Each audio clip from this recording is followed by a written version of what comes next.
నమస్తే, welcome to today 18 news. Adilabad జిల్లా బజన్హత్నూర్ మండలంలోని మడగుడ గ్రామంలోని వ్యవసాయదారులు చేన్లు కరెంటు పెట్టడం జరిగింది. బక్రీ సంతోష్ మరియు చక్రం లక్ష్మణ్ వీళ్ళిద్దరూ కరెంటు పెట్టడంతో కరెంటు షాక్తో కొడప గంగారాం అనే వ్యక్తి మృతి చెందారు.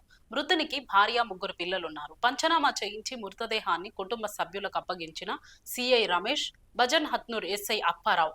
ఈ సందర్భంగా సిఐ, ఎస్ఐ మాట్లాడుతూ వ్యవసాయదారులు పంట చేనులకు కరెంటు పెట్టడం నేరమని చెప్పారు. ఇంకెక్కడ ఉంది ఇంకా అక్కడ ఉందా చూసారా సంవత్సరాలు ఉంటాయి ఇతనికి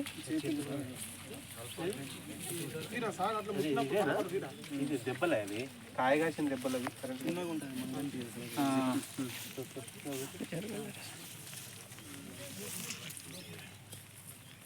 ఎంతమంది పిల్లలు ఏంటి ఇద్దరు ఆడపిల్లలు ఒకడు. ఈరోజు బజారత్ పిఎస్ లిమిట్స్లో మడగూడ గ్రామ పంచాయతీలో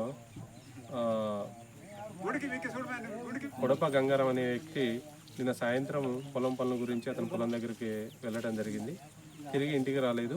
ఈరోజు 11 గంటలకి ఉదయం 11 గంటలకి అదే గ్రామానికి చెందిన సరస్వతి బాయి చూసి పడి ఉన్నాడని చెప్పగా వాళ్ళ బంధువులు వచ్చి చూశారు. అక్కడ అతను లక్ష్మణ్ కౌలు చేసే ల్యాండ్లో అతను పడి ఉన్నాడు.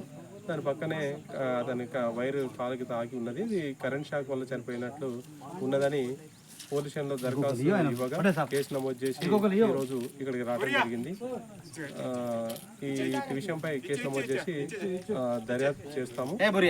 అదేవిధంగా బజారత్ గ్రామ ప్రజలకు తెలియజేయనిది ఏమనగా గతంలో కూడా ఇలాంటి ఇన్సిడెంట్ జరిగింది.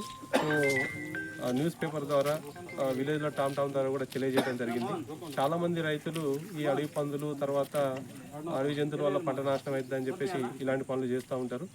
పంట నష్టపోవడం ఏమో కానీ ప్రాణాల మీద ముప్పు తెస్తుంది కాబట్టి ఎట్టి పరిస్థితుల్లో ఎవరు ఈ కరెంటుని పెట్టితే వాళ్ళ మీద చట్టపరమైన చర్య తీసుకుంటాము. అదేవిధంగా వాళ్ళ మీద తగిన చర్య తీసుకుంటాము. ఎట్టి పరిస్థితుల్లో ఈ కరెంటును ఉపయోగించి ప్రాణహాని కలుగుతుంది కాబట్టి ఎట్టి పరిస్థితుల్లో ఎవరు ఇది పెట్టద్దు. దీనికి బదులుగా ఎవరైనా పెట్టదలుచుకుంటే చిన్న కాపులా లాగా ఉండాలి తప్ప ఎట్టి పరిస్థితుల్లో ఈ కరెంటు పెడితే వాళ్ళపై చట్టపరమైన యాక్షన్ కూడా తీసుకోబడుతుంది. ప్రజలందరికీ విజ్ఞప్తి, ఎట్టి పరిస్థితుల్లో ఏ రైతులు కూడా ఇలాంటి పెట్టవద్దని మా పోలీస్ తరఫున విజ్ఞప్తి.